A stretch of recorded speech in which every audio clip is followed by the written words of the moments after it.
A fiery confrontation unfolded at the summit, igniting a tension that crackled through the air like static electricity. The audience held its breath, captivated by the leaders' clash, as the president of Azerbaijan, Ilham Aliyev, faced his formidable ally turned adversary, Recep Tayyip Erdogan. The atmosphere grew thick with anticipation as Erdogan's voice cut through the silence, commanding attention. He began with a low, steady tone, "Mr. President," his opening line ringing like a hammer striking an anvil. "I have closely followed your speeches. You often mention occupation and reminisce about the Soviet era as if it were merely a time of bondage." A hush fell over the hall, the pin-drop silence filled with the faint sound of someone cautiously flipping through notes. Erdogan continued, "But allow me to remind you, this very system bestowed statehood upon you, shaping your governance as it exists today. Roads, universities, factories, and even the oil that fueled both your nation and the front lines during conflict. These advancements did not fall from the sky, they were forged by the hands of those you now label as outsiders." His words settled heavily upon the audience, causing Aliyev to tense, his fingers gripping the edge of the table as if seeking solace. Taking a moment to breathe, Aliyev finally replied, his confidence evident, though tinged with an undercurrent of fatigue. "Mr. Erdogan, I respect your experience, but you must understand what that period meant for my people. Yes, there were roads and schools, but can you truly call it independence when decisions were made in Moscow? Not Baku?" Each word came forth with crystal clarity, as though carved from stone. A few delegates nodded subtly, perhaps empathetic to his argument. Erdogan tilted his head slightly, his eyes sparkling with intensity. He didn't raise his voice, but steel crept into his tone. "Independence, Mr. Aliyev, is not just about making decisions, it is about your ability to survive in a world where dominant states annihilate the weak. You speak of will? Consider this, what would remain of Azerbaijan if Turkish or British forces had entered during the 20th century instead of Soviet troops?" The air hung heavy with expectation, the weight of Erdogan's words amplifying the tension. How would Aliyev respond to such a bold assertion? What if a seasoned ruler, once hailed as the guardian of his nation, found himself reduced to a pawn in a silent battle over memories, and a single, daring question about who truly freed his people could topple an entire summit? The room trembled, the air thickened, and every breath seemed to count. 5 minutes earlier, a headline slammed the world: the president of Azerbaijan, Ilham Aliyev, was thrust into a blazing controversy at a high-level summit. His longtime ally, Turkey's leader, entered the hall as if walking through the pages of his own storied past, dark-toned suit hugging his shoulders, a deep maroon tie unadorned, eyes sharp as steel. Aliyev sat rigid, shoulders squared, hands clenched on the polished table, his gaze flickering with irritation and anticipation. The moment the two leaders locked eyes, silence fell like a storm-heavy sky, waiting for the inevitable clash of wills. Erdogan's voice cut through the hush, low and unyielding. "Mr. President," he began, each word hammering the wood, "I have listened to your speeches and note the constant chant of occupation. You speak of the Soviet Union as merely a period of unfreedom." He paused, a faint rustle of papers was the only sound. "Remember, that very system gave you roads, universities, oil, resources that fed both your country and a distant front. It did not fall from the heavens, it was built by hands you now call foreign." Aliyev tightened his grip, fingers digging into the table's edge. He answered with measured confidence, a hint of fatigue behind his tone. "Sir, I respect your experience. Yet for my people the Soviet era meant suppressed will. Yes, highways rose, schools opened, but can independence be claimed when decisions were made in Moscow, not Baku?" Delegates shifted, their eyes flickering between the two. Erdogan leaned slightly, his stare cold as a surgeon's scalpel. "Independence, Mr. Aliyev, is not only the right to decide, but the ability to survive when great powers crush the weak. Imagine Azerbaijan had been entered by Turkish or British troops instead of Soviet forces, what would remain of its soul?" His words hung heavy, the room tilting under their weight. He pressed on, refusing to soften. "You call the alliance an occupier, yet forget it kept foreign armies from your oil-rich lands. Your father, Haydar Aliyev, carved his career within that very system. He was not a victim but a leader of it, an officer of Soviet organs, later the party's first secretary. You studied in Moscow, at an institute that forged world diplomats. The presidency you occupy rests on that foundation you now label occupation. Ali Aliyev's face paled, his eyes hardened, a hand instinctively reaching for his water glass. He swallowed, as if to cleanse the bitter taste of the accusation. My father acted as he must to protect our nation, he declared firmly. But our people lived under a foreign flag. We lost true independence, no factory or university can redeem that loss. Erdogan's gaze lingered, heavy and unflinching. You speak of loss, I speak of survival.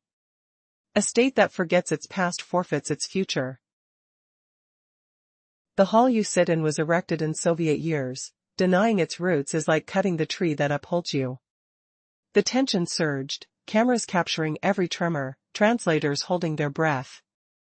In the pause that followed, the audience sensed a turning point. What would be the next move in this silent war of narratives? The answer lay just beyond the next spoken word. The atmosphere was thick with tension as Erguden's words resonated in the hushed hall. Delegates diverted their gazes to their notes, trying to escape the weight of the moment. Translators paused, daunted by the gravity of what had just been spoken. Aliyev felt the irritation flicker behind his otherwise composed demeanor. Inside, he grappled with the struggle to counter Erguden's mounting arguments. The foundation of this exchange was built on countless facts and histories, and he sensed their heavy presence. Erguden straightened himself, fingers interlocked, a commanding figure steadfast in his resolve. Mr. Aliyev, he began slowly, disregard for history is a pathway to the destruction of the future. Your people deserve greater, and that will come if you do not sever the ties to what has made you strong. The room resonated with a profound silence, as though even the cameras, typically indifferent to the nuances of tone, sensed the gravity of this moment. It was merely the first round of their debate, yet the stakes felt explosive, an invisible tension crackling in the air. Erguden's declaration seemed to hang like a heavy curtain, disrupting the balance in the room. Aliyev's posture stiffened further, his chair becoming less a support and more a reminder of his resilience. He lifted his chin, not in submission, but a defiant gesture. You speak of gratitude and foundation, he replied in a low, steady voice. But can a foundation justify the loss of freedom? Our resources flowed to foreign capitals, and decisions were made without our consent. Is that fair? His tone was resolute. Yet there was an underlying tension, the unmistakable sign of a man backed into a corner. The assembly felt the shift, several diplomats exchanged quick, knowing glances. The translators quickened their pace, conscious of the nuances hanging in the air. Erguden maintained his gaze on Aliyev, not like an adversary but as someone who needed to confront a hard truth about themselves. His expression was heavy, yet devoid of malice. Was it truly about justice, or was it merely a facade for deeper resentments? The weight of their history loomed over them, charged with significance, and Aliyev understood that the debate was only just beginning. A palpable tension hung in the air as audiences around the world gripped their seats. Just minutes ago, a shocking incident unfolded at a high-profile summit. President Ilham Aliyev of Azerbaijan found himself thrust into the spotlight of a fierce confrontation with his longtime ally, Recep Tayyip Erdogan. What sparked this unexpected clash? And how does it connect to the larger narrative involving Russia? Stay tuned, as we unravel this astonishing story filled with unforeseen twists and staggering revelations. As Erdogan strode into the conference hall, he did so with an air of commanding presence, as if traversing a path etched in the rich history of old Istanbul. His steps carried the weight of confidence, the kind that silences a room and demands attention. Dressed in a sharp, dark suit, his tie a bold shade of deep burgundy, he seated himself with precision, embodying the essence of authority. The ensemble formed a stark contrast to the anxious energy bubbling among the attendees, particularly Aliyev, whose rigid posture and carefully positioned hands on the table betrayed the storm brewing within him. The silence thickened as Erdogan's gaze locked onto Aliyev's, intensifying the atmosphere like the stillness that precedes a thunderstorm. There were no pleasantries here, just an unspoken challenge hanging heavily between them. Erdogan began to speak, and his low, firm voice sliced through the silence, challenging Aliyev's narrative. "You often mention occupation," he pressed. "But allow me to remind you. This system provided you with the very foundation for what your nation stands on today. Roads, universities, hospitals, all built on the resources we shared. How do you reconcile that with your claims of oppression?" The weight of Erdogan's words settled into the room like stones dropped into water, creating ripples of shock and disbelief.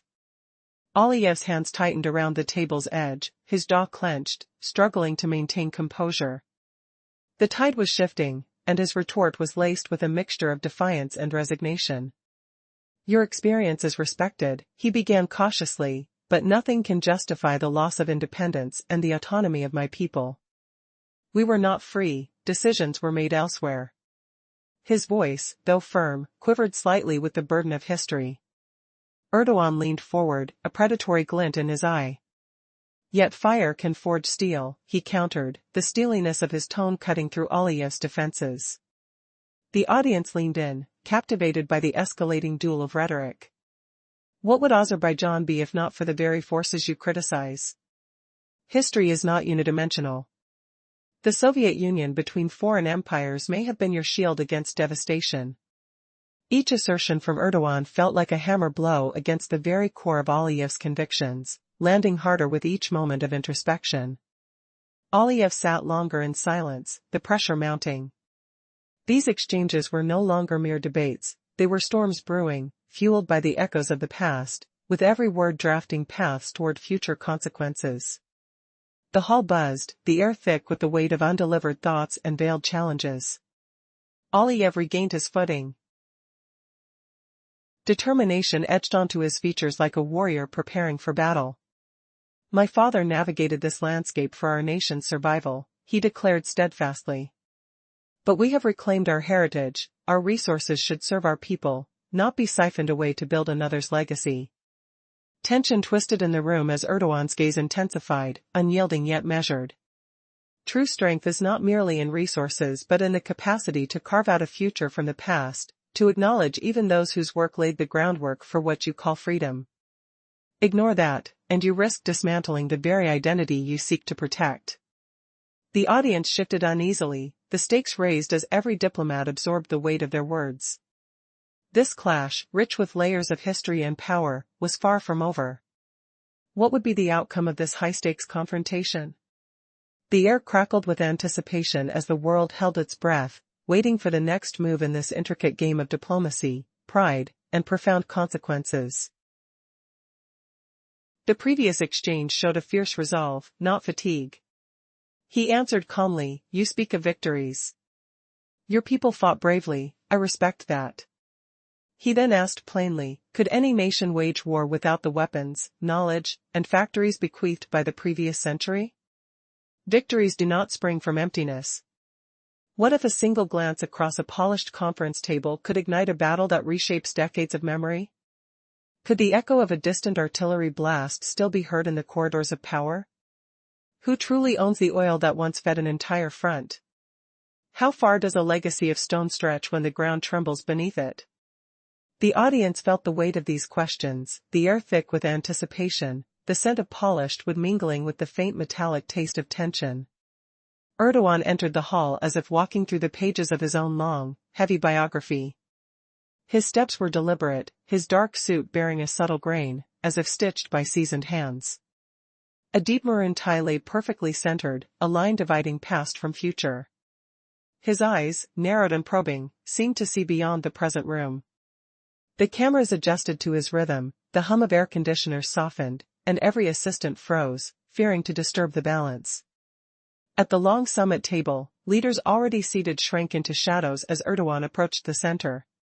Across from him, President Ilham Aliyev sat rigid, shoulders squared, hands placed meticulously on the surface. His expression held controlled restraint, yet his eyes flickered with irritation and expectation. He sensed the encounter would be more than a formal dialogue, it would be a duel of wills, a clash where history itself became a weapon. Erdogan took his seat slowly, each movement a signal to the spectators.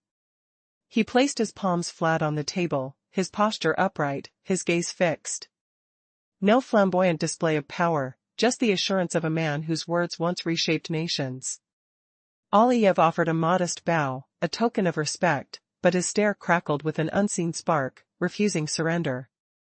The hall warmed with a tension that was not from the lighting. Translators lifted their headsets higher, eyes darting to capture every nuance. Then, Erdogan's voice lowered, firm and steady, "Mr. President, I have listened to your speeches at previous meetings. You often repeat the word occupation. You portray the Soviet Union as a mere period of unfreedom." He paused, the silence so deep one could hear pages turning in a notebook. "But remember, it was this very system that gave you statehood, roads, universities, factories, and the oil that fed both your country and the war front. Those foundations did not fall from the sky. They were built by hands you now call foreign." Aliyev's fingers clenched the table's edge a fraction tighter. He inhaled, the tension in his jaw evident. "Mr. Erdogan, I respect your experience, yet for my people, that era meant our will was suppressed. Yes, there were roads and schools, but can we call it independence when decisions were made in Moscow, not Baku?" He spoke clearly, each word sounding as if carved from stone. A few delegates nodded subtly, sensing the logic in his claim. Erdogan tilted his head, his eyes flashing. "Independence, Mr. Aliyev, is not merely the right to decide, it is the ability to survive when mighty states tear the weak apart. You speak of will? Imagine Azerbaijan without the Soviet troops that entered in the 20th century. Would Turkish or British forces have taken our oil instead?" He let the question linger, his tone turning to steel. "Your alliance was an occupier, yet it guarded your people from foreign armies hungry for your oil." Aliyev's face paled, his hand reaching for a glass of water. He took a sip, trying to wash away the bitterness of the accusation. The translators' voices trembled slightly as they rendered each sentence, the weight of history hanging thick in the room. "My father, Haydar Aliyev, built his career within that system. He was not a victim but a leader of it, an officer of Soviet organs, later the first secretary of the party. My education in Moscow prepared me for diplomacy. The foundation you call occupation is the very platform that placed me in this chair." Erdogan's gaze held steady, his composure as cold as a surgeon's. "Your father did what he believed necessary to preserve the nation. Yet our people lived under another flag, our resources fed foreign tanks, our decisions were foreign. That is not justice." The murmurs grew, delegates exchanging quick looks, cameras zooming in on tense faces. The atmosphere shifted from a debate to a direct challenge, the air charged like before a storm. Aliyev straightened, his posture now like a hardened rod. "Mr. Erdogan, you speak of victories without acknowledging the cost. Our oil powered your front in the Great Patriotic War, feeding Soviet tanks and aircraft. Without it, the Nazis might have reached the Caspian. Our republic survived, indeed, but at the price of our freedom. Our people endured under a flag not theirs." He paused, the words heavy as stone. "Your gratitude to the past cannot excuse the loss of our liberty." Erdogan leaned slightly forward, his voice low. "You call it loss, I call it survival. A state that forgets its past forfeits its future. The hall you sit in was erected in those Soviet years. Denying those roots cuts the very ground you stand on." The room seemed to lean in, the silence palpable, each breath louder than the last.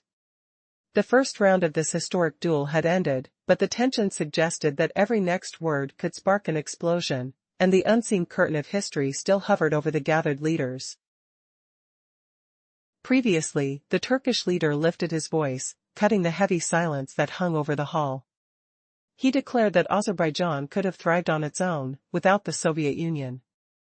He painted his people as ancient and strong, capable of building roads and universities with their own hands. His words echoed like stones being laid on a wall. A sudden flash of memory pierced the room, a smoky workshop in Baku, 1975. The scent of oil and metal lingered, while workers hammered steel beams that would later become highways.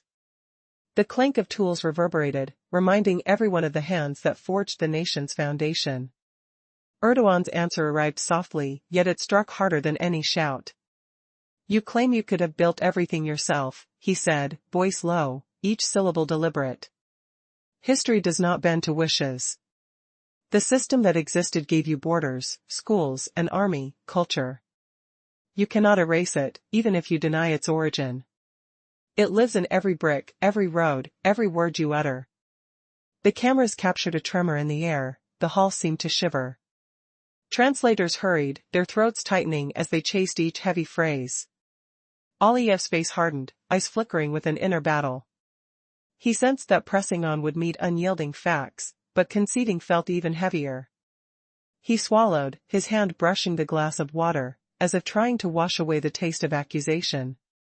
Erdogan folded his hands, the wood creaking beneath his palms. "History asks no one for comfort," he continued.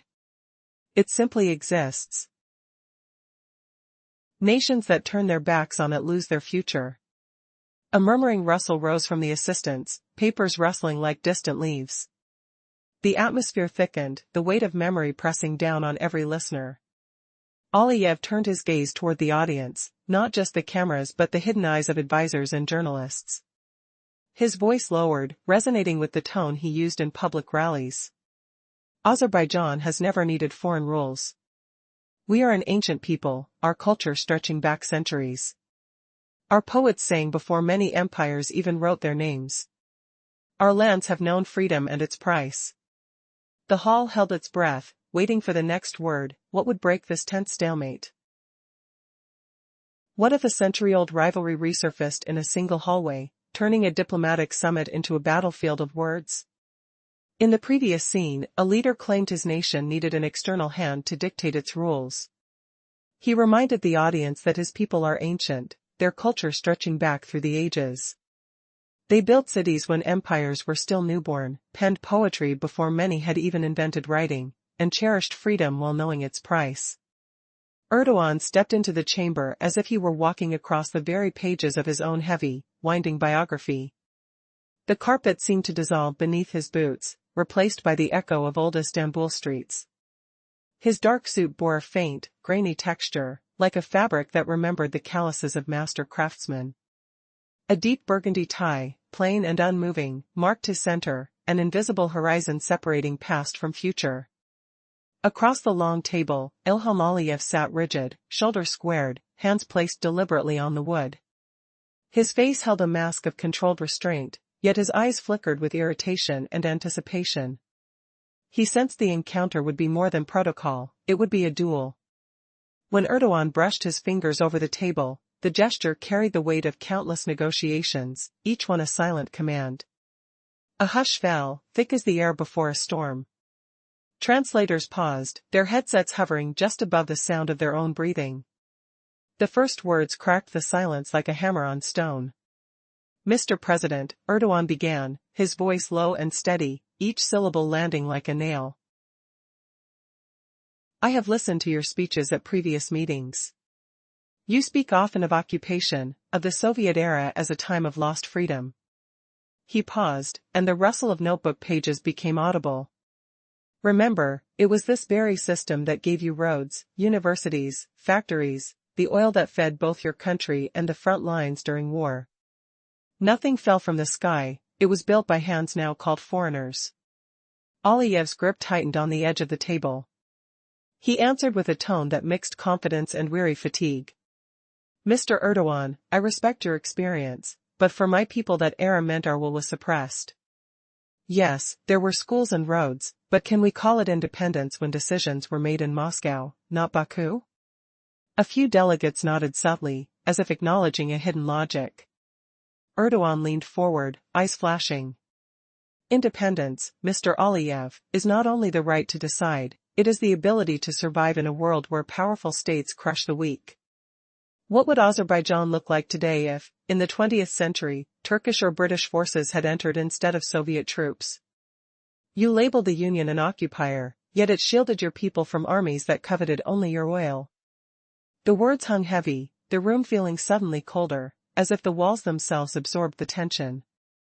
Aliev inhaled sharply, his hand drifting toward a glass of water. He swallowed, as if trying to rinse away the bitterness of the accusation. My father, Haydar Aliyev, built his career within that system. He was not a victim but part of its leadership, an officer of Soviet bodies. Later the first party secretary. We studied in Moscow, at institutes that trained world diplomats. Our presidential seat rests on that very foundation you now call occupation. A brief, stunned silence followed, broken only by the faint ticking of a distant clock. Erdogan's expression remained unflinching, his voice smooth but edged with steel. You call it gratitude for roads and factories, but gratitude born of humiliation is hollow. Pride without facts becomes myth. Your culture survived because it was woven into a system that protected it from erasure. Aliyev's chin lifted defiantly. You suggest without Moscow we would be nothing? That insult fuels my people's anger. Erdogan's reply was calm, each word slicing the air. Your nation's future depends on recognizing the past, not denying it. The foundations you reject are the same that gave you universities, engineers, an army, science. To reject them is to cut the roots that hold you upright. The chamber seemed to hold its breath, cameras turning into silent witnesses, their lenses like watchful eyes. A sudden, unexpected rustle, Erdogan's hand slipped beneath the table, revealing a sealed dossier labeled Baku Initiative. He glanced at it briefly, then locked eyes with Aliyev. Choose now whether to cling to myth or to the documents that will shape your next decade. The room trembled on the edge of revelation, each delegate wondering what hidden truth lay within that envelope.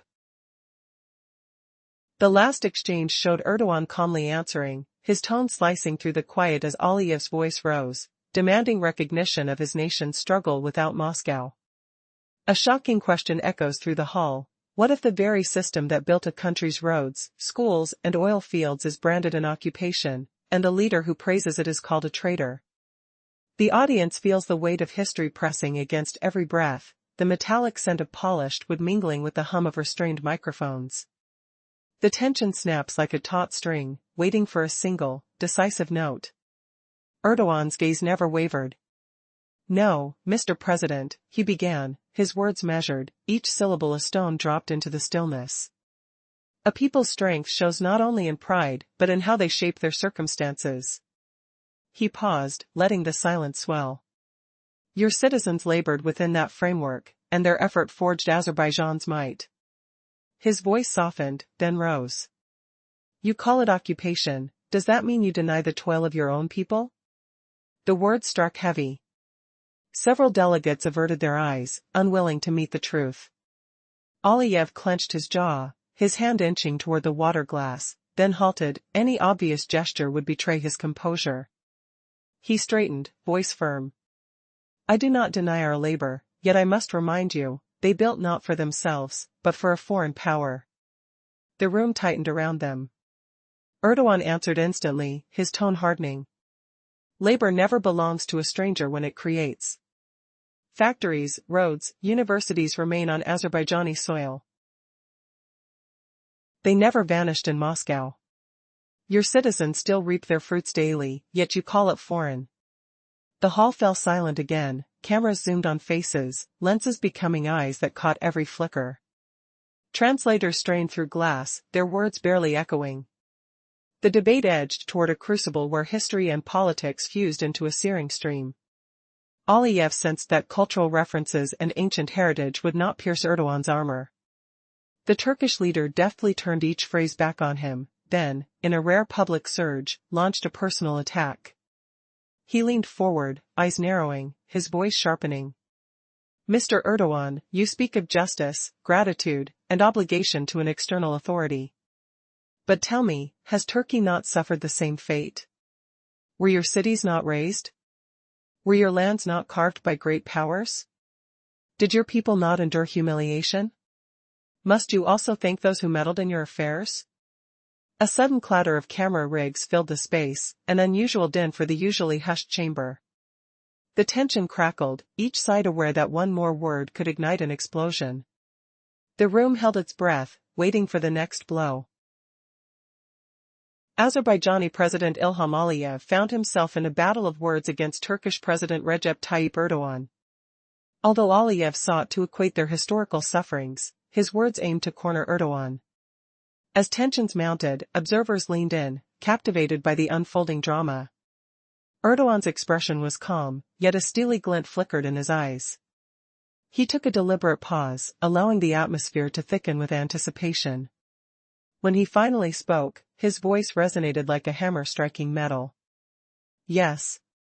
Turkey has faced humiliation, he began slowly, walking the audience through the grim landscape of their past. Our lands were divided, our cities devastated, we lost people and hope. But what's the distinction, he continued, leaning forward, his voice colder than before. We never used our history as an excuse to turn away from it. We have not erased our memories for convenience. Pain can cultivate strength. His words hung like heavy storm clouds, piercing through the charged silence. Erdogan's bold assertion laid bare the consequences of denial. Do you want your people to forget? To gaze at factories, universities, and roads and declare, these are not ours, but yours? Denying this truth betrays their labor, it erases your people's memory. The weight of that moment struck like a leaden stone, momentarily silencing the translators. Aliyev inhaled sharply, his demeanor tightening. I betray nothing, he shot back, veins pulsing with intensity. I am defending our right to remember our way. Erdogan straightened with unwavering poise. His flat tone belied a fierce authority. Memory is neither exclusively yours nor theirs. It is honest or false. If you opt for convenience through lies, you build your future on sand. The room froze, including the lenses of cameras that appeared muted. It became clear that this exchange transcended mere diplomacy, it was a profound clash. One leader sought to drown out the past in bitterness, while the other wielded facts as weapons. Though no victor was declared, the unspoken tension overwhelmingly suggested a shift. Aliyev's rigid posture remained, but the glimmer of understanding sparked in his eyes, signaling the beginning of a deeper conflict. Could it be that the resolve to remember is more powerful than the desire to silence history? The question hung heavy. Justice, after all, is seldom black and white. As the debate raged on, the audience was poised on the edge of a knife, wondering how far each leader was willing to go. A fierce debate erupted between the presidents of Azerbaijan and Turkey, becoming a masterclass in political rhetoric. One leader tried to justify past grievances, while the other wielded facts like a weapon. The atmosphere thickened with tension, signaling an unspoken victor. Aliyev felt the pressure mounting, he held his shoulders rigid, but a spark ignited in his eyes, a moment of realization that clashed with his composure. He found himself trapped in a corner. The only way forward was to land a new blow. Ilham Aliyev understood that if he remained in the confines of history, he would merely deflect arguments like stones thrown in close quarters. It was essential to shift the focus. Drawing in a deep breath, he squared his shoulders and spoke as if addressing not just the hall, but the entire nation. Mr. Erdogan, he declared with conviction, history matters, but it does not dictate our future. Today, Azerbaijan stands as an independent state. We make our own choices, determining our own path.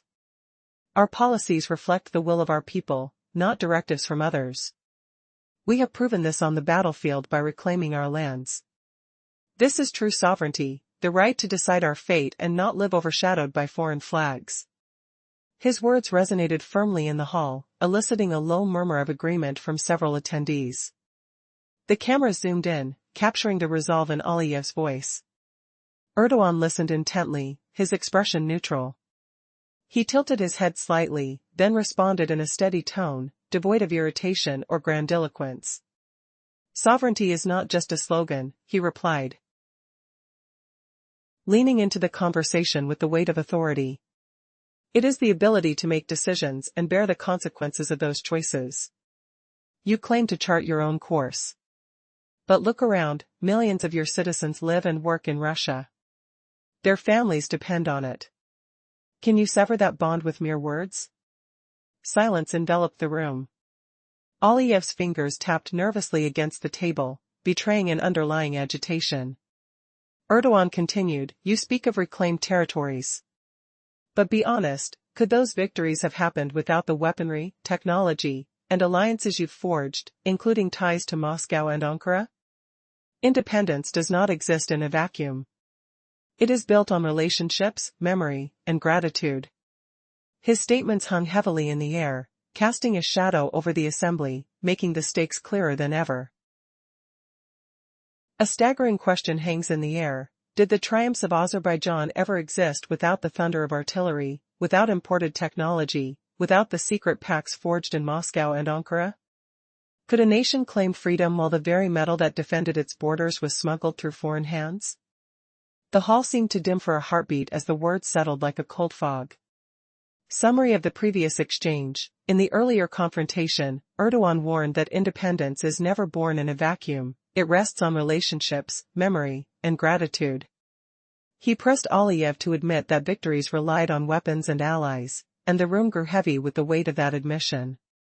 The Turkish leader leaned forward, his voice slicing through the murmurs. "And you try to paint Azerbaijan as rising solely by its own will," he said, his eyes flashing cold steel. The claim rang false, echoing off the mahogany panels. Each repetition eroded the foundation of his own history. Aliyev lifted his chin, his face a mask of resolve. A flicker of fierce pride sparked behind his narrowed eyes. He felt the urge to strike back, and the audience sensed an imminent flare. He straightened, his stare sharpening like a blade, his tone rising louder than before. It rang like a bell tolling across the hall. "Yes, millions of our citizens live abroad," he began. "We have leaned on allies at times, but that does not erase one fact: Azerbaijan bought its freedom with the blood of its sons and daughters. Our soldiers fell, families lost homes, cities crumbled to rubble. We survived. That is the price of independence." A hush fell, thick as smoke, as his words turned from statistics into raw, burning pain. Even the cameras could not mask the heat of his grief. "Do you speak of the past, Mr. Erdogan?" Aliyev continued, his voice now a challenge. "We live in the present. Today our people rebuild the nation, and no one can dictate how we name our history. This is our suffering, this is our victory." The room quivered, the tension snapping like a taut rope. Erdogan sat silent for several seconds, his expression an unyielding calm. When he finally spoke, his voice solidified like forged steel. "Victory always demands sacrifice," he declared. "Yet sacrifice alone does not make a people strong. Strength comes from remembering honestly." He leaned forward, his gaze as cold as a sharpened blade. "You claim blood was shed for freedom," he said, "but it also spilled in the 1940s when your soldiers fought under the Red Army. They died defending not only Baku, but Moscow, Leningrad, and the world against fascism. And now you label that sacrifice as occupation?" His words slammed into the chamber, reverberating like a heavy hammer. The delegates shifted, the translators stumbled over half-phrases, and the air crackled with unresolved conflict. Summary of the last exchange. Erdogan has turned the tables, reminding Aliyev that Azerbaijan's soldiers once fought within the Soviet ranks, dying for a cause that extended far beyond their borders, and insinuating that such shared blood blurs the line between liberation and occupation. Aliyev's jaw tightened. The room smelled faintly of polished wood and stale coffee. The hum of air conditioners now a distant whisper. He felt the weight of every syllable pressing against his throat, a pressure that threatened to crack his composure. "Tell me honestly," he shot back, his voice steady, "were those victories possible without weapons, without technology, without the allies we found through Moscow and Ankara?" He paused, the silence stretching like a cold night. "Independence does not exist in a vacuum. It builds on relationships, memory, gratitude." The phrase fell heavy, and the hall seemed to darken for a fleeting moment. Erdogan's eyes narrowed. "You try to imagine a narrative where Azerbaijan rose solely by its own will," he replied, the words sharp as a rapier. "That is a lie. The more you repeat it, the more you erode trust in your own story." Aliyev's chin rose higher. Behind the stern facade, a spark of defiant pride ignited. He prepared his rebuttal, feeling the surge of an electric current through the crowd. He straightened, his gaze slicing through the tension. Millions of our citizens live abroad, he said, each word landing like a drumbeat. We leaned on allies at various moments, but that does not cancel one truth: Azerbaijan paid for its freedom with the blood of its children. Our soldiers perished, homes were lost, cities turned to ash. We endured, that is the cost of liberty. Silence fell, thick and suffocating. His speech was not a slogan, it was a living wound that even the cameras could not conceal. You speak of the past, Mr. Erdogan, Aliyev continued, his tone a challenge, but we live in the present. Today our people rebuild. And no one has the right to dictate how we label our history. This is our pain, this is our triumph. The atmosphere cracked, the tension ready to explode.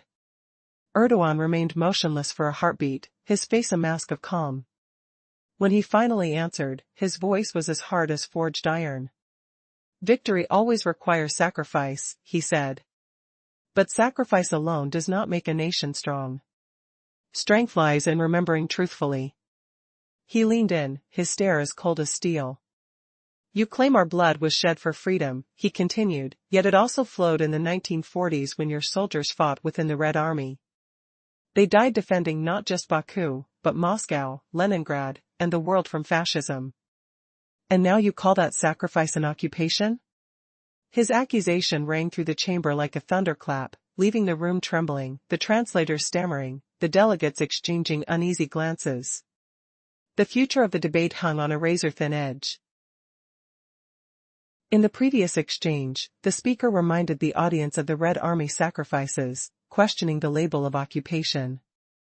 What if the anthem of independence you hear echoing across Baku's streets is actually a chorus of silent debts, woven from the very boots that once marched under a foreign flag, and every triumph you celebrate today is stained by a pact you never questioned, a secret that could shatter the image of a sovereign nation in an instant? A few delegates tensed, translators stumbled over half-sentences. You call sovereignty your right, Erdogan pressed, but a sovereignty built on oblivion is a mirage. The hall seemed to hold its breath, the air thick as storm clouds. He warned that a nation denying its roots soon loses footing.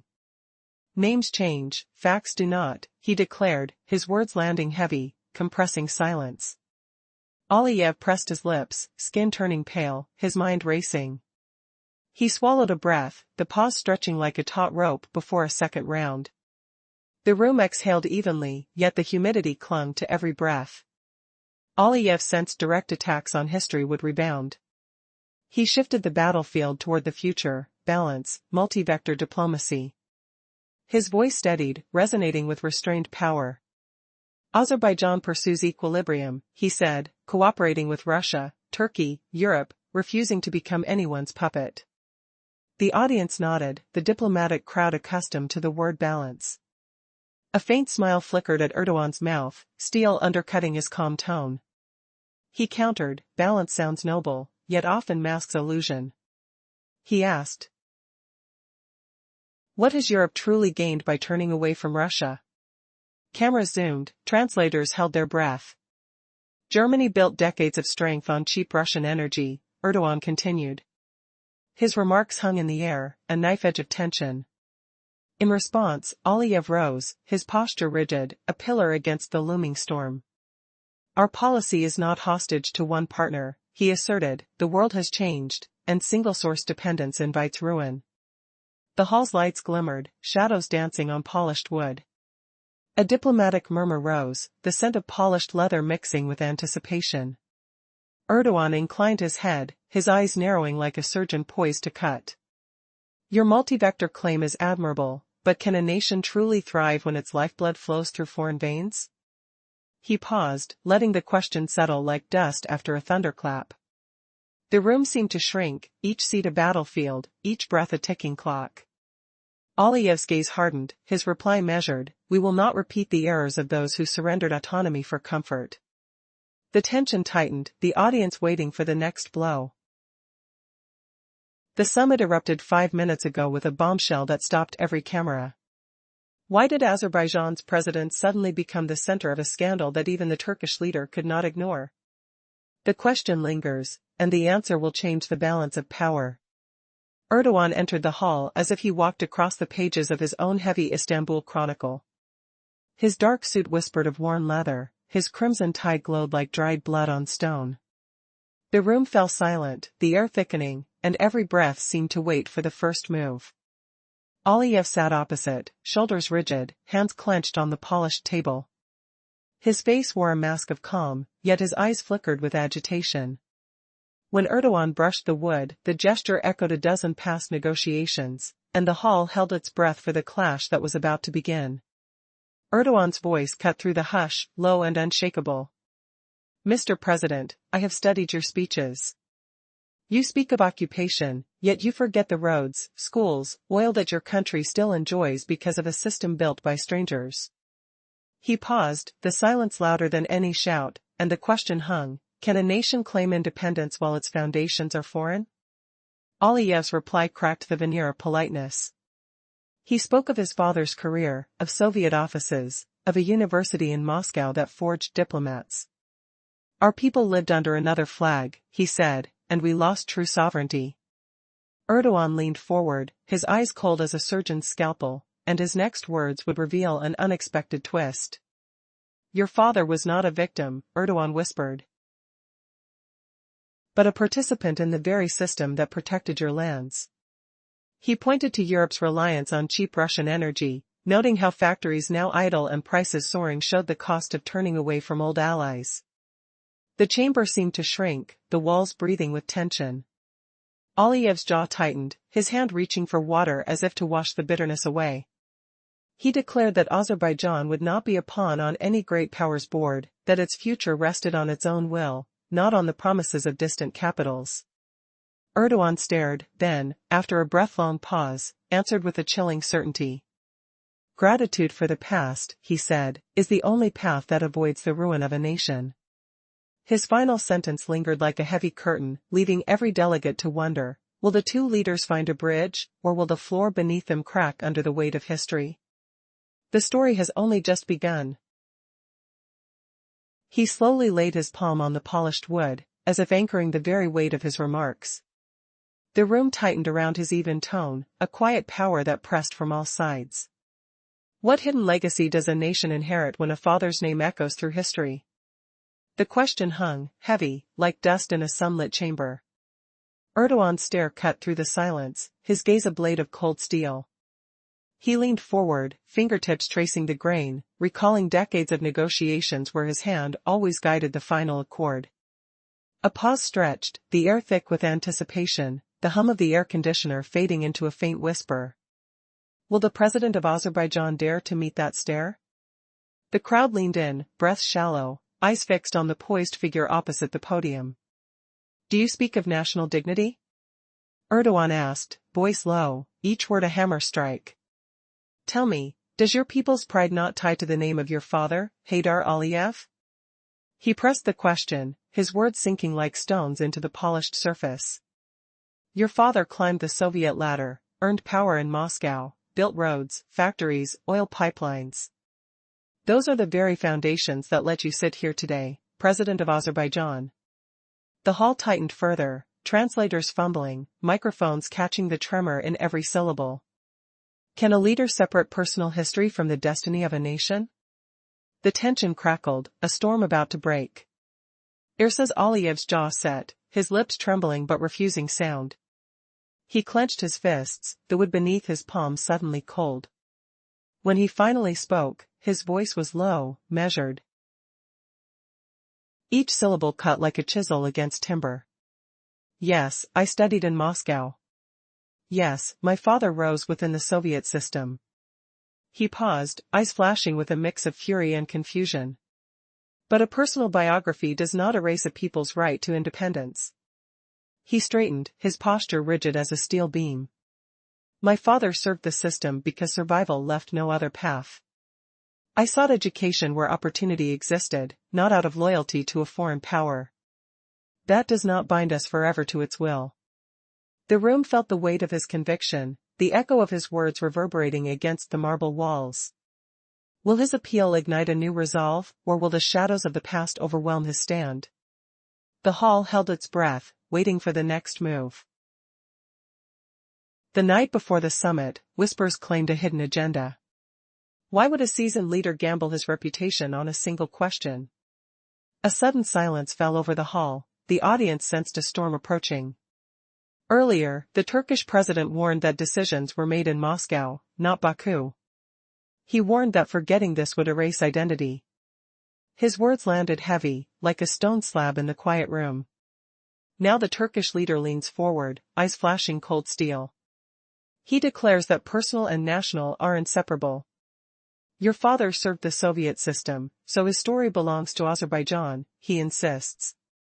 He cites the president's Moscow education as part of the nation's memory. He presses a hand against the polished table, feeling the grain as if tracing history itself. Denying these roots cuts the very soil that nourishes you, he says, voice low, each syllable dropping like a weight. The hall fills with thick, suffocating air, as if the walls themselves held their breath. Azerbaijani fingers turn white around the armrests.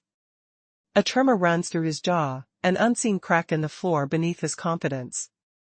He erupts, voice sharp as a gunshot. You demand we live forever in another's shadow, bowing to a foreign empire, he shouts. Yet Azerbaijan now stands as a modern state, victorious on battlefields, reclaiming Karabakh with our blood. He drums his words like a war beat, each beat echoing through the rows of delegates.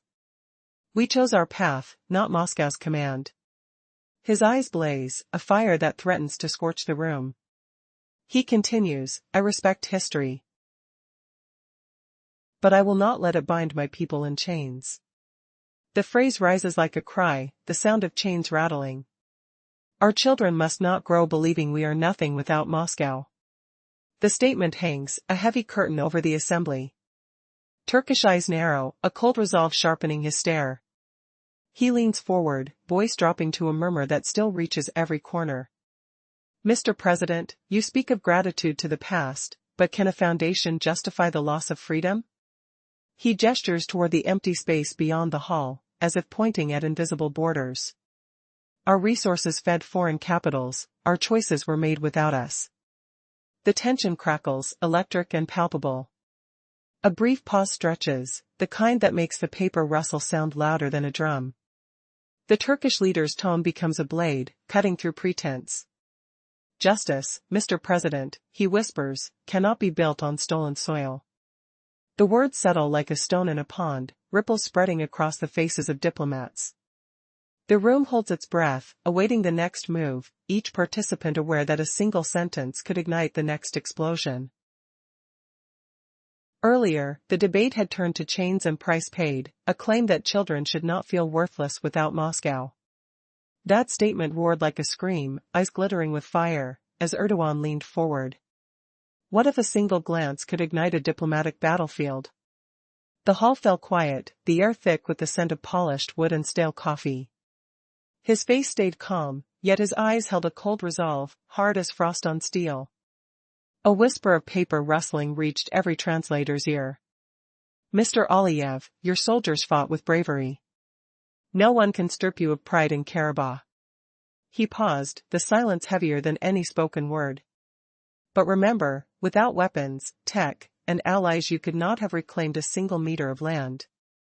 Sovereignty, he warned, is not a chant, it is remembering who lifted you when darkness fell. The pause stretched, the room holding its breath as a pen clattered to the floor. You say our children must not feel we are nothing without Moscow. He leaned closer, voice low, if they grow believing history can be erased, they will lose more than pride, they will lose the very ground beneath their feet. The phrase cut like cold desert wind, dry, sharp, relentless. Aliyev's shoulders stayed rigid, a flicker of doubt flashing across his gaze, a shadow cameras love to capture. Erdogan lifted his hand slightly, as if slicing the thick air, his tone gaining weight, each syllable turning to stone. History, Mr. Aliyev, is not chains but roots. A man without roots falls at the first gust. He pressed on, you may deny, argue, but you cannot tear from memory the schools, factories, army, and diplomats the Union gave your nation. A hush fell again, broken only by a distant thud of a dropped pen. Independence, he continued, is not erasing the past. It is remembering everything and building the future with respect. A people that forget gratitude lose respect, and a people without respect has no future. The words struck like a hammer's final blow. Aliyev sat motionless, his eyes flashed, lips tightening into a thin line. He wanted to answer, yet his voice stayed trapped. Erdogan's gaze never wavered, his presence filling the room like a heavy curtain. He lowered his voice even further. Your father, Haydar Aliyev, rose within that system. He was not a victim but a leader of it, a Soviet officer turned party chief. The accusation landed like a cold blade. Aliyev's complexion grew pale, his hand reaching involuntarily for his water glass, taking a gulp as if to wash away the bitterness. The translator's tones trembled, but the meaning landed clear. Aliyev gathered himself, lifted his head, and declared, my father did what he had to keep our nation alive. Yet our people lived under a foreign flag. We lost independence, and no factory or university can justify that. Erdogan stared long, his expression the calm weight of a surgeon poised to cut. You call it loss of independence, he said softly, I call it survival. The hall seemed to tilt, the weight of his words pressing down like a storm cloud. The tension rippled through every delegate, cameras, usually indifferent, seemed to sigh. This was only the opening round, yet each step forward felt like a potential explosion. Erdogan's voice lingered in the air, a heavy curtain that would not lift. Aliyev straightened, his posture hardening even further, as if his chair had vanished and only his will kept him upright. He lifted his chin and declared, I will not yield, Mr. Erdogan. Gratitude cannot justify the theft of our freedom. Our resources fed other capitals, decisions were made without us. Is that justice? The words trembled with forced calm, the room capturing every beat. Erdogan paused, his stare not on an opponent but on a man forced into a mirror. His eyes were heavy, yet not cruel. Justice, Mr. President, he murmured, is not a souvenir from the past. It is the strength to survive when mighty nations crush the weak. The silence that followed was a storm waiting to break. Brief recap. The previous exchange ended with a heavy warning about forgetting gratitude, a final hammer-like statement, and Aliyev's clenched silence as he struggled to speak. The warning lingered, remember everything, build the future with respect. A nation that erases its gratitude loses the respect it needs to survive. That line struck like the last blow of a hammer. Aliyev remained still. His eyes flickered, his lips tightened into a thin line. He wanted to reply, but his words caught in his throat. The camera zoomed in, catching his face in extreme close-up, anger mingled with mute resolve. The hall exhaled, a collective breath released. Silence turned into a low hum that filled the room. Interpreters shifted their tones, their voices sharpening like knives. Delegates stirred, shifting in their seats, eyes darting between the two leaders. Everyone sensed the debate had reached its end. Not because one side had won, but because the point had been made. Erdogan leaned back, his hands slowly folding together, his gaze calm as if he had just delivered a lesson, not a quarrel. Aliyev stayed frozen, his silence louder than dozens of shouted words. Inside him a battle raged, the realization that history cannot be rewritten echoing like a drumbeat. Thus the diplomatic duel concluded, not with gunfire or shouts, but with words heavier than steel. Words that will linger in memory long after the echo fades. Earlier we learned how Soviet tanks and aircraft streamed from this very corridor, how black gold stopped a Nazi thrust toward the Caspian, and how the Republic became the heartbeat of resistance. The hall seemed to lean into every word, the scent of polished wood and faint tobacco hanging in the air. What price does a nation pay when its victory is counted as a contribution? The next breath of the meeting was thick with tension. President Aliyev's fingers clenched the table edge, knuckles whitening like winter ice.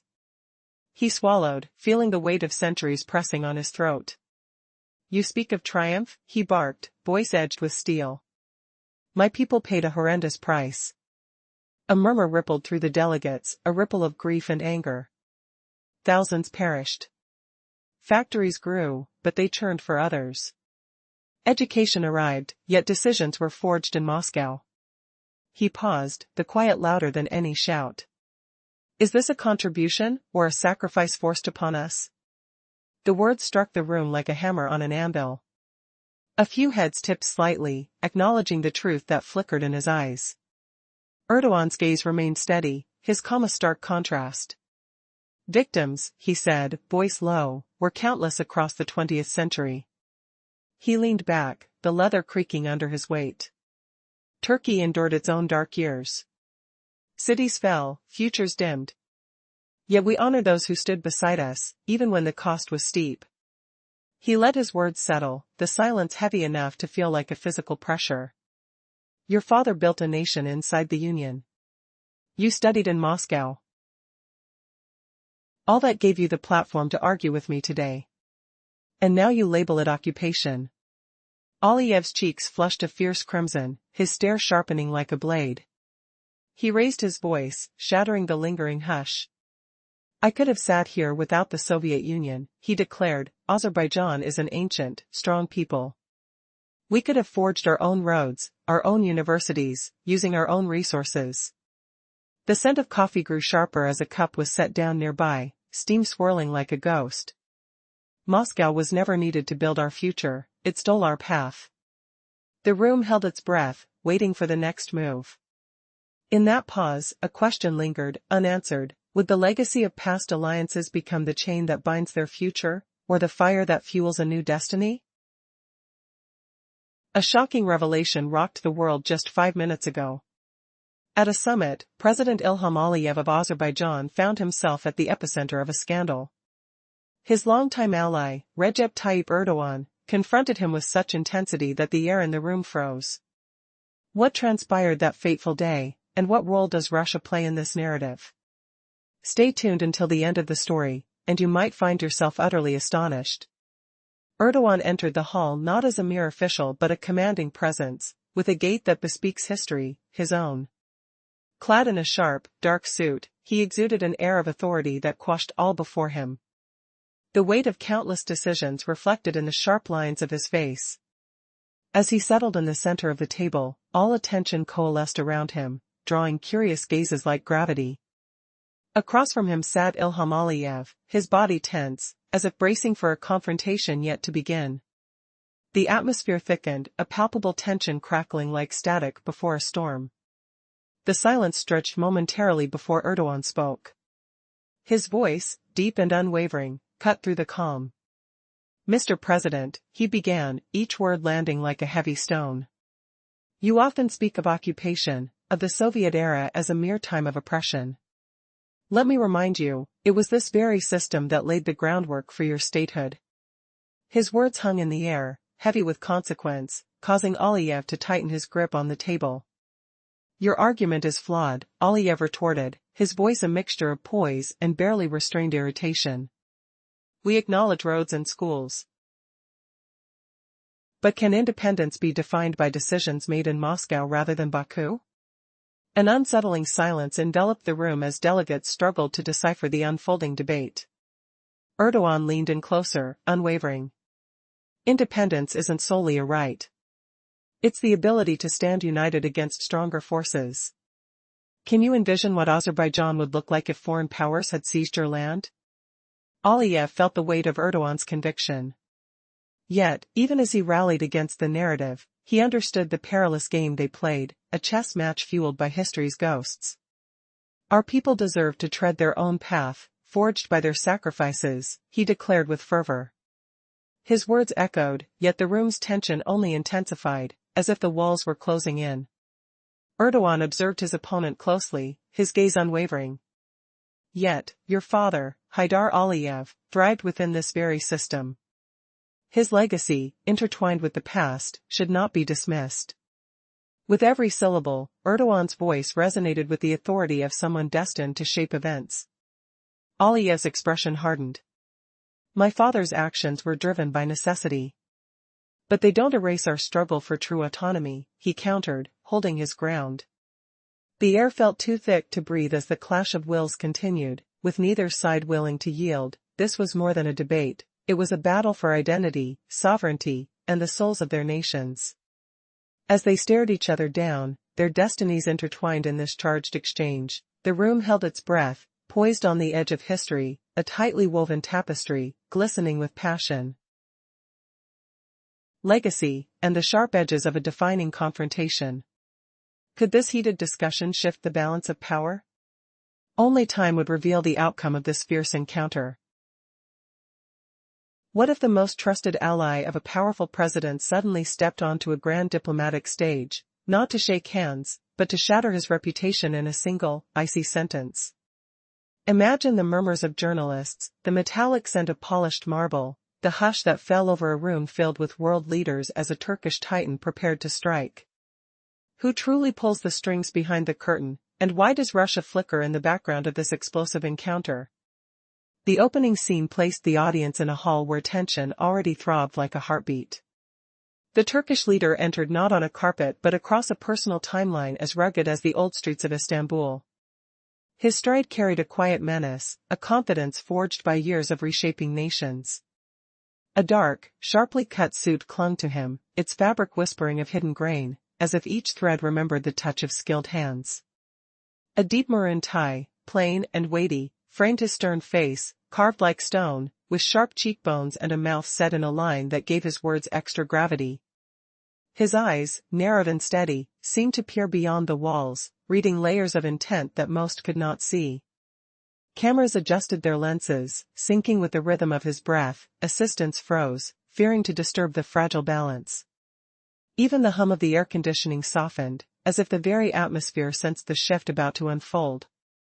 The focus narrowed on the lone figure across the polished table, President Ilham Aliyev, posture rigid, shoulders squared, hands placed precisely on the wood.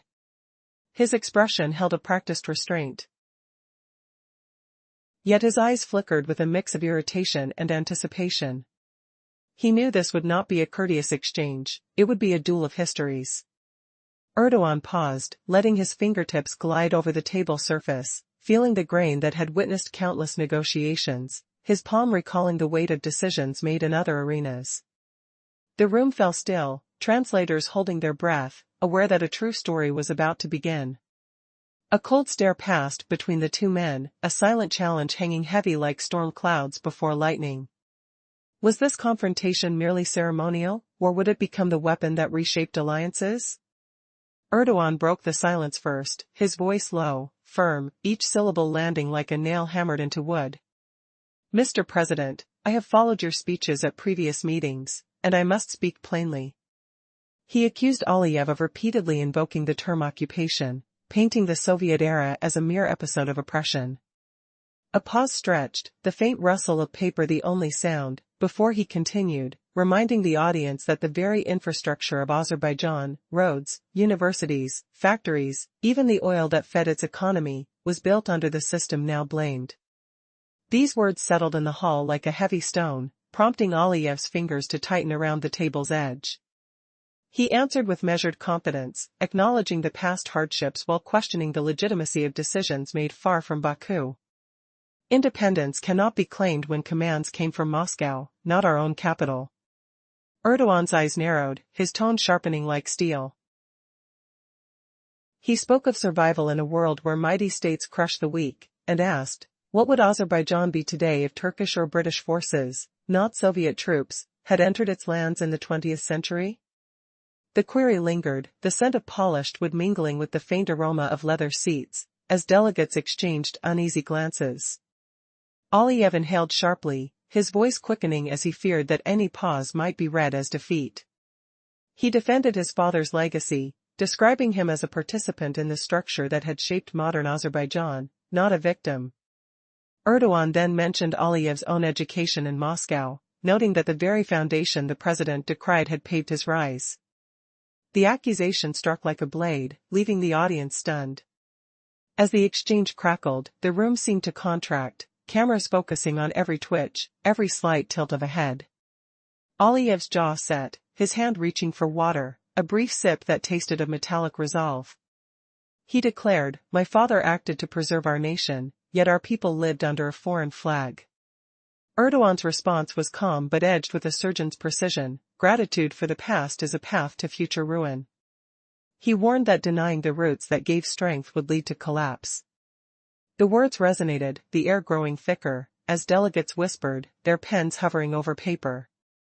The tension rose to a point where any further word could ignite a spark. Both leaders stood, the Turkish figure straightening, fingers interlocked like a lock, and the Azerbaijani president lifting his chin, his resolve as hard as stone. "I will not bow," Aliyev declared, his voice low. "Your notion of gratitude cannot excuse the loss of our freedom." Erdogan's gaze held steady, a weighty silence following, then he added, "Justice demands more than memories, it demands survival." The final statement hung over the hall like a heavy curtain, leaving every witness wondering which side would ultimately steer the course of history. The atmosphere in the grand hall crackled with tension as Ilham Aliyev took his place, bracing for the confrontation. He sat rigidly, shoulders squared, hands almost too perfectly poised on the polished table before him. This was a man preparing for battle before the first word had even been spoken. His expression was one of stoic restraint, yet his eyes betrayed an inner storm, a blend of irritation and anticipation. What awaited him was not merely a dialogue, it was a duel of wills. Recep Tayyip Erdogan, in stark contrast, approached the ornate table with a deliberate pace, as if the very act of sitting held the weight of 1,000 negotiations. His fingers glided across the wood, a tactile reminder of countless encounters where he had forged the narrative. With a subtle pause, the room fell silent, a collective intake of breath as the tension hung thick like the air before a summer storm. The two leaders locked eyes, an unspoken challenge passing between them, free of pleasantries or formal gestures. Each stared down the other's resolve, rooting the forthcoming exchange firmly in the ground of historical conflict. As Erdogan finally took his seat, his presence loomed larger than life, a focal point that drew all attention. He sat upright, hands resting assertively on the table, cutting through the atmosphere like a knife. There was no pretentious display of power, instead, it was the confident demeanor of a man who commanded cities full of voices echoing his rhetoric. Not to be outdone, Aliyev offered a slight nod, an acknowledgement of respect but hardly a gesture of submission. A fleeting spark flickered in his keen, dark eyes, a clear signal that he would not yield easily. The warmth of the room wasn't just from the surrounding lights but stemmed from the palpable tension radiating between them. Cameras, typically cold and mechanical, transformed into scrutinizing eyes, capturing every subtlety, every twitch of muscle. The audience held its breath, waiting for the sparks expected to fly. This was more than mere diplomacy, it was a battle over narratives, a struggle for supremacy where history itself would be wielded like a sword. Who would emerge victorious in this duel? With no room for error and with stakes as high as independence and national pride, the opening volley was about to be fired. The silence cracked, and the world awaited Erdogan's first words, knowing they would ripple through generations to come. A breaking headline ripped through the world today: a long-standing ally thrust a sitting president into a public showdown that stunned every onlooker. How could a single encounter turn a diplomatic summit into a battlefield of words? What hidden forces whisper behind the curtain? The hall darkened as Erdogan entered, his steps echoing like heavy boots on ancient cobblestones. He did not glide over the red carpet, he marched through his own tangled history, a street of Istanbul memories, each footfall a reminder of past victories and bruises. His presence smelled of incense and polished leather, a stern confidence humming louder than any trumpeting horn. The suit he wore carried a faint grain, as if the fabric itself recalled the rough hands of a shipyard. A deep maroon tie, plain as midnight, completed the picture. He claimed the central seat, the invisible line dividing yesterday from tomorrow, his face carved from stone, cheekbones sharp, lips set in a permanent line that added weight to every syllable. His eyes, dark wells narrowed against bright lights, seemed to peer beyond the room, reading futures invisible to others. Cameras halted their clicks, matching his breathing rhythm. Assistants froze, fearing disruption of a fragile balance. Even the hum of the air conditioning softened, as if the atmosphere itself held its breath. In that charged silence, leaders already seated shrank into shadows, their postures paling beside the emerging storm. The focus locked on Erdogan, not by protocol, but by the sheer gravity of his silhouette. Across the polished table, President Ilham Aliyev sat rigid. Shoulders tightened, hands placed deliberately on the wood. His posture spoke of a man ready to argue before a single word was spoken.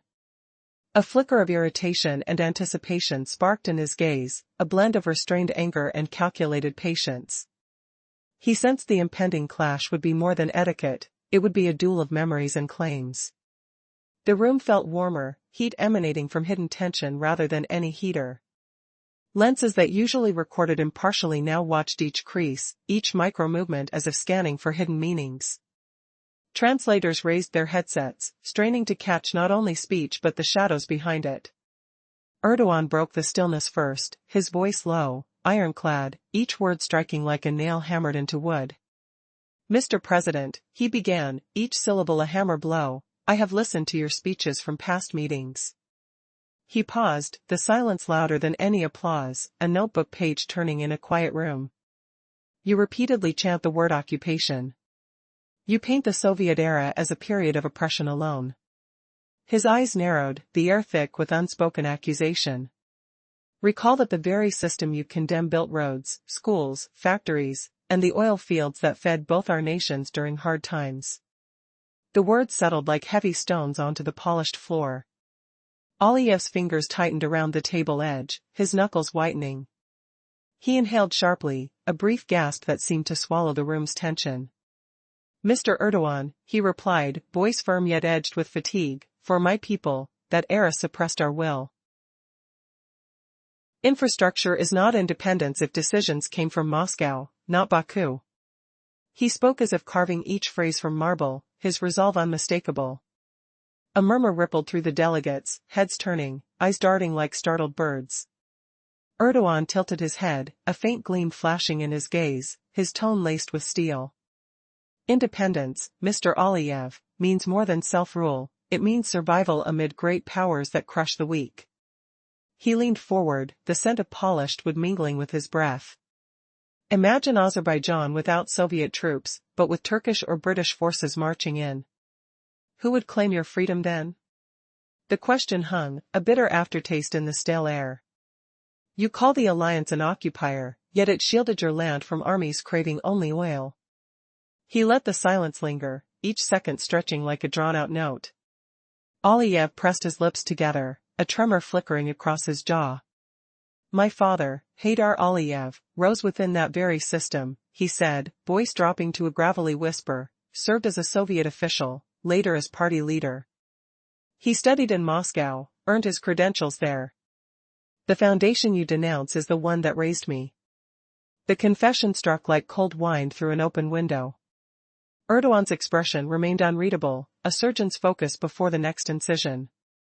"Your father built what you now deem a cage," he replied, "but that cage also kept foreign armies at bay, protecting our oil, our people."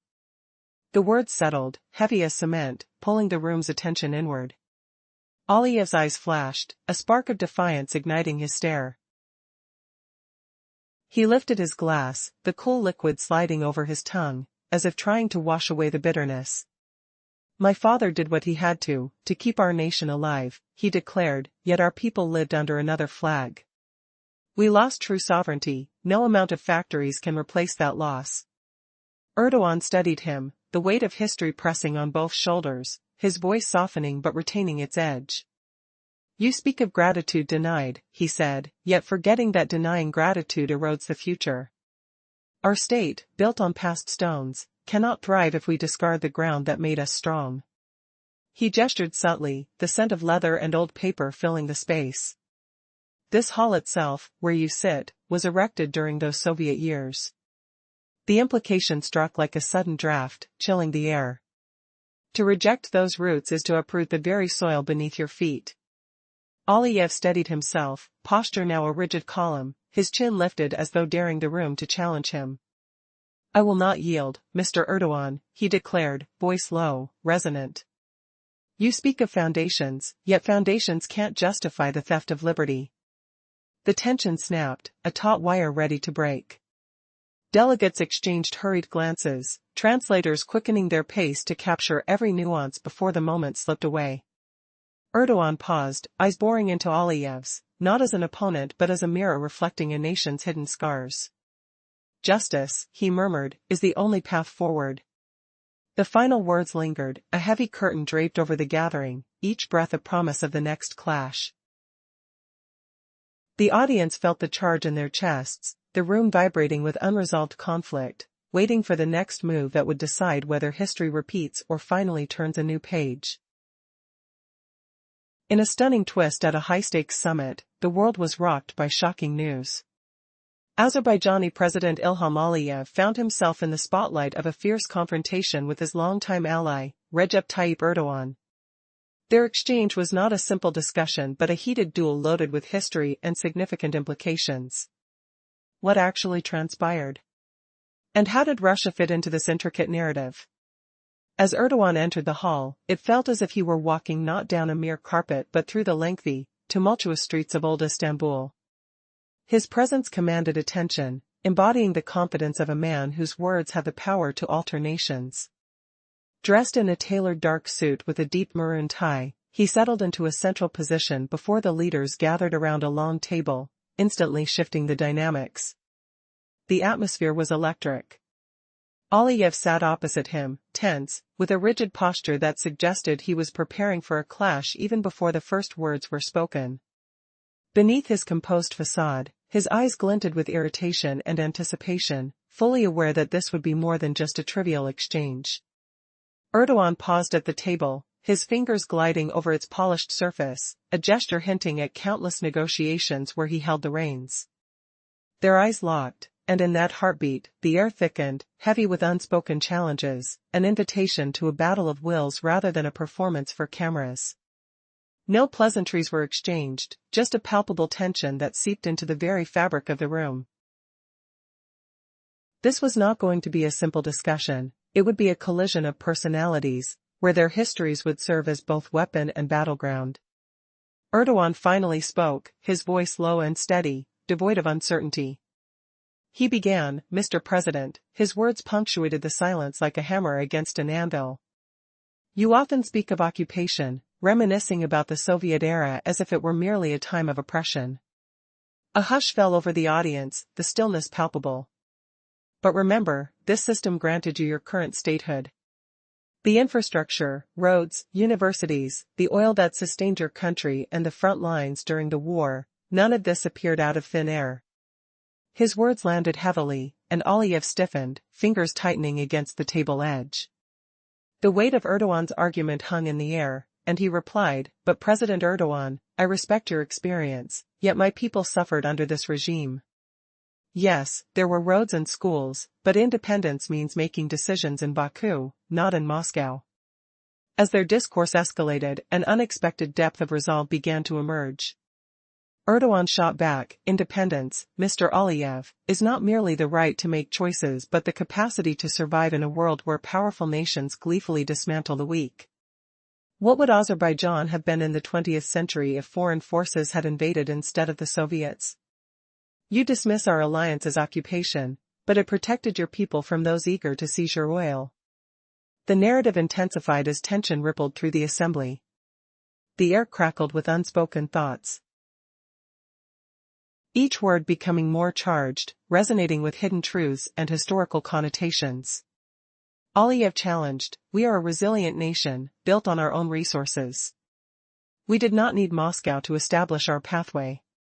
Their debate turned into a powerful inquiry into the past, a conflict fought not only with words but with the undeniable weight of shared history. The increasingly stifled room witnessed an encounter that would resonate far beyond the moment, leaving the delegation poised for the next flashpoint in their exchange. Intrigued? Stay tuned as we delve deeper into this heated narrative of national pride, haunting history, and the shadows that loom over the future of nations. The scene that preceded this moment showed the leaders entering a cavernous hall, their silhouettes shrinking as the crowd fell silent, all eyes drawn to the lone figure at the far end. What hidden agenda could turn a routine summit into a battlefield of words? The air crackled like static before a storm. Ilham Aliyev took his seat, shoulders rigid, hands placed precisely on the polished table. He resembled a soldier awaiting orders before any command was spoken. His face wore a mask of calm, yet his eyes flickered with restless fire. A storm of irritation and expectation roiled beneath the surface. Across the room, Recep Tayyip Erdogan approached the same table with deliberate steps, as if each footfall carried the weight of countless negotiations. His fingers brushed the wood, feeling the grain as a reminder of past triumphs. A brief pause settled over the hall, a collective inhale thick as humid summer air. Their gazes locked, an unspoken challenge passing between them, free of pleasantries, free of ceremony. Erdogan perched upright, hands firm on the tabletop, a presence that cut through the tension like a blade. No grandiose display of power marked his entrance, only the confidence of a man whose voice echoed through whole cities. Aliyev offered a modest nod, a sign of respect, but not surrender. A brief spark flared in his dark eyes, a signal that he would not yield. The room's warmth stemmed not from the lights but from the electric tension radiating between the two. Cameras, normally indifferent, became vigilant eyes, capturing every micro-movement, every twitch. The audience held its breath, waiting for the first spark. This was more than diplomacy, it was a clash of narratives, a duel that would decide the fate of nations. Who would strike the opening blow? The silence trembled, waiting for Erdogan's words to ripple through history. Just as the previous tension settled, Erdogan began to speak, his voice low, steady, bearing no tremor. "How many times have you called us occupiers?" He sounded as if each syllable were a hammer nail driven into wood. He reminded the assembly that the Soviet system had built the roads, the universities, the factories, the oil fields that fed both nations. He paused, and the hall fell silent enough to hear a page turn in a distant notebook. "Those achievements were not gifts from the sky," he continued, "they were forged by hands you now call foreign." Aliyev's jaw tightened, his fingers pressed harder against the table's edge. He inhaled sharply, a brief gasp that filled the charged space. "Mr. Erdogan, I respect your experience," he replied, his tone measured yet edged with fatigue, "but for my people those years were a suppression of will." His words carried the weight of a nation that had seen its destiny decided in distant corridors. A few delegates inclined their heads, acknowledging the truth in his claim. Erdogan's eyes flashed, a steely glint that hinted at deeper resolve. "The independence you speak of," he warned, "requires the strength to survive among great powers that crush the weak." He posed a chilling question: what would Azerbaijan be without Soviet troops, had Turkish or British forces entered instead? The room seemed to hold its breath. The scent of polished wood mixing with the metallic tang of anticipation. Aliyev answered swiftly, fearing that any pause might be read as defeat. "Our father built his career within that system," he said, "but he was not a victim, he was a participant." His voice wavered slightly, then steadied, as if reinforcing a crumbling wall. He lifted his glass, taking a sip as if to cleanse the bitter taste of the accusations. The translators, their headsets hovering just above normal, caught every nuance, each phrase hanging like a blade over the audience. Would Aliyev's defense sway the balance, or would Erdogan's relentless pressure break it? The tension rose, a rope stretched to its limit, ready to snap. Before the next exchange, the previous remarks lingered, a heavy curtain draped across the chamber, each breath promising another clash. Can a nation's past be both its foundation and its shackles? Erdogan leaned back, his posture composed, fingers interlaced, eyes never leaving Aliyev's. He spoke again, his tone now a measured echo of a surgeon's focus. "Gratitude to the past does not excuse the loss of freedom," he declared. "Our resources fed foreign capitals, our choices were made without us." Aliyev's stare hardened, his chin lifting in defiant assertion. "No," he answered, voice low but firm, "our independence was never granted by outsiders, it was earned through our own struggle." The hall seemed to vibrate with that single word, the echo resonating against the high ceilings. A subtle murmur rippled through the delegates, each aware that history itself hung in the balance. Erdogan's expression remained calm, yet the silence in his eyes was a blade sharpened for the next move. "Your father's rise within the Soviet hierarchy tied you to a legacy you now reject," he said, "but you cannot erase the roots that support your tree."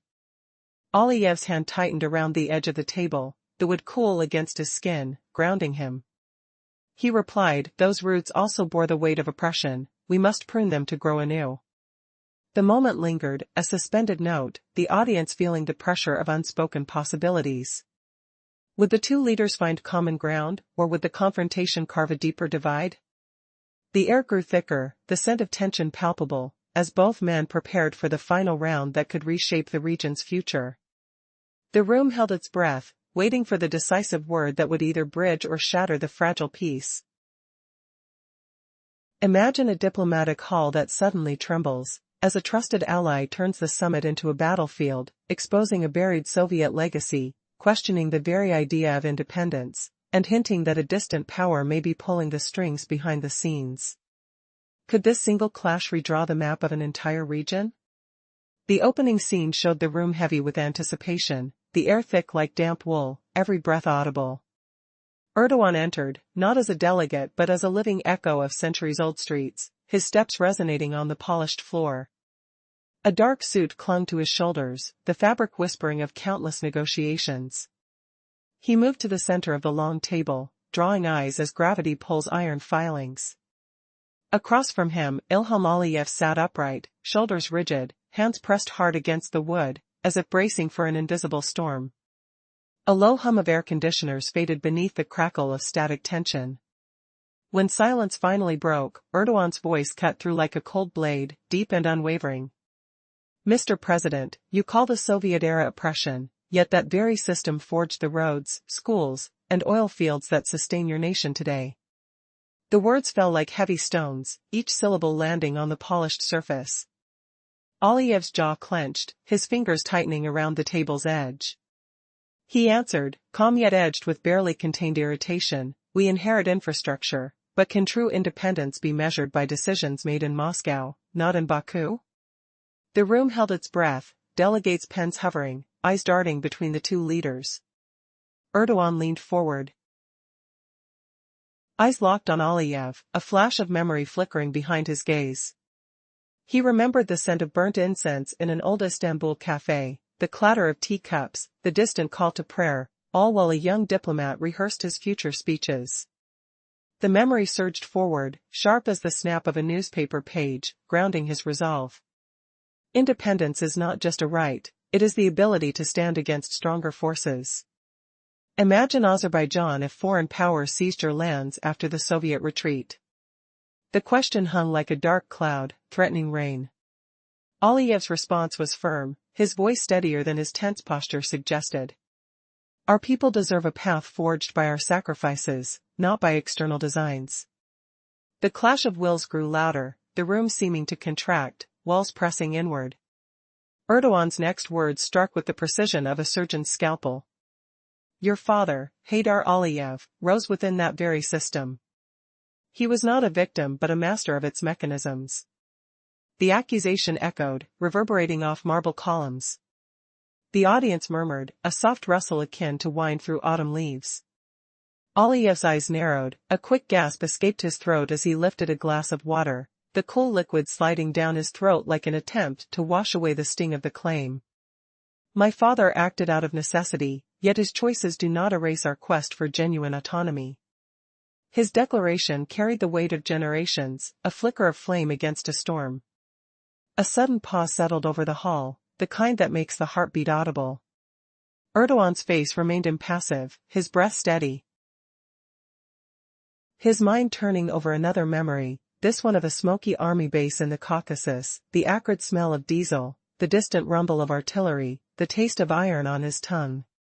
The recollection sharpened his focus. Your nation's foundations were laid during Soviet rule, denying that is like denying the soil beneath our feet. To betray that truth is to undermine the very ground you stand on. Aliyev's response arrived as a tight whisper, each word a brick in a defensive wall. We built schools, highways, and a thriving economy, yet our sovereignty was decided elsewhere. We cannot accept that legacy as our present. The tension surged anew, a electric current crackling along the table's edge. Both leaders stared, a silent duel of histories, each aware that a single misstep could ignite far-reaching consequences. The air grew colder, the faint scent of pine from the hall's decor mixing with the metallic tang of resolve. Delegates shifted, pens finally moving, capturing words that felt like arrows. Erdogan finally drew back, his tone softening yet retaining steel. Gratitude to the past, when misplaced, becomes a road to ruin. Our people deserve a future unshackled from borrowed foundations. The statement lingered, heavy as lead, prompting a collective exhale that seemed to release the room's pressure. Aliyev rose slowly, his posture now as rigid as a column of marble, his voice low, resonant. We will not abandon the lessons of history, but we will carve a destiny defined by our own hands. As his words faded, a sudden, sharp cough from a distant delegate broke the silence. A reminder that the world beyond these walls watched with bated breath. The confrontation had only begun, yet the echo of each sentence promised ripples that could reshape alliances, redraw borders, and redefine what true independence means. The hall lights dimmed slightly, casting long shadows across the table, as the two leaders locked eyes, each wondering whether the next utterance would seal a new chapter or plunge their nations into deeper uncertainty.